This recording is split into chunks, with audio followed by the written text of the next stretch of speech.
आज हम एमए उत्तरार्ध की कक्षा में महादेव गोविंद रानडे के विषय में और उनके आर्थिक विचारों के विषय में पढ़ेंगे।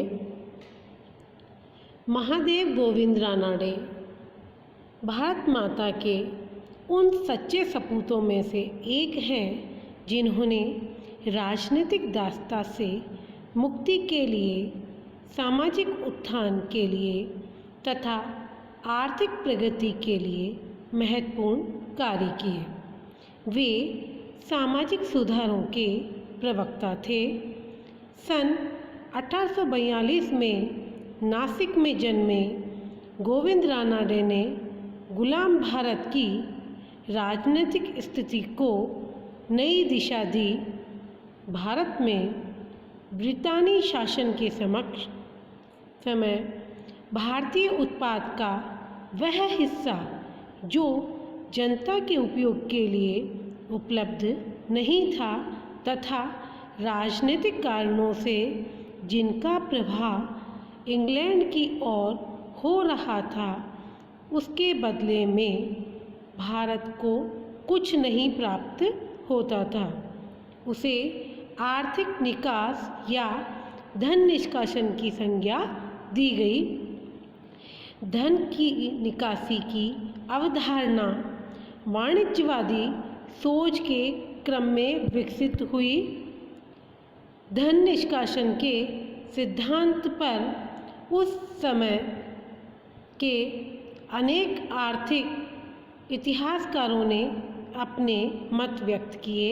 इनमें दादाभाई नौरोजी ने अपनी पुस्तक poverty and un British rule in India में सर्वप्रथम आर्थिक निकास की अवधारणा प्रस्तुत की। उन्होंने धन निकासी को सभी बुराइयों एविल ऑफ एविल कहा। 1905 में उन्होंने कहा था कि धन का बहिर्गमन समस्त बुराइयों की जड़ है और भारतीय निर्धनता का मूल कारण। रमेश चंद्र दत्त, महादेव गोविंद रानडे तथा गोपाल कृष्ण गोखले जैसे राष्ट्रवादी विचारकों ने भी धन के निष्कासन के इस प्रक्रिया के ऊपर प्रकाश डाला। धन निष्कासन की जो प्रक्रिया थी, इसके अनुसार सरकार सिंचाई पर खर्च करने के स्थान पर एक ऐसे मद में व्यय करती थी जो प्रत्यक्ष रूप से साम्राज्यवादी सरकार के हितों से जुड़ा हुआ है। आर्थिक निकास के प्रमुख तत्व थे अंग्रेजी प्रशासनिक एवं सैनिक अधिकारियों के वेतन एवं भत्ते, भारत द्वारा विदेशों से लिए गए ऋणों के ब्याज, नागरिक एवं सैन्य विभाग के लिए ब्रिटेन के भंडारों से खरीदी गई वस्तुएं, नौवहन कंपनियों की गई अदायगी तथा विदेशों तथा बीमा लाभांश।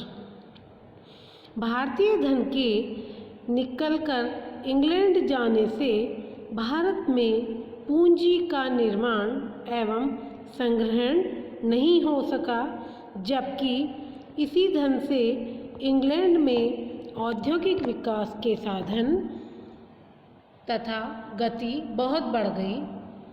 ब्रिटिश अर्थव्यवस्था को इस धन से जो लाभांश प्राप्त होता था, उसे पुनः पूंजी के रूप में भारत में लगा दिया जाता था और इस प्रकार भारत का आर्थिक शोषण निरंतर बढ़ता जा रहा था। इस धन के निष्कासन से भारत में रोजगार तथा आय की संभावनाओं पर अत्यधिक प्रतिकूल प्रभाव पड़ा। धन का यह अपार निष्कासन भारत को अंदर ही अंदर कमज़ोर बनाते जा रहे थे। महादेव गोविंद रानडे उन अर्थशास्त्रियों में थे जिन्होंने इन तथ्यों को उजागर करके जनता के समक्ष प्रस्तुत किया कि किस तरह से अंग्रेजी नीतियों के कारण भारत का धन इंग्लैंड निष्कासित हो रहा है और भारत की आर्थिक स्थिति दिन प्रतिदिन कमज़ोर होती जा रही है।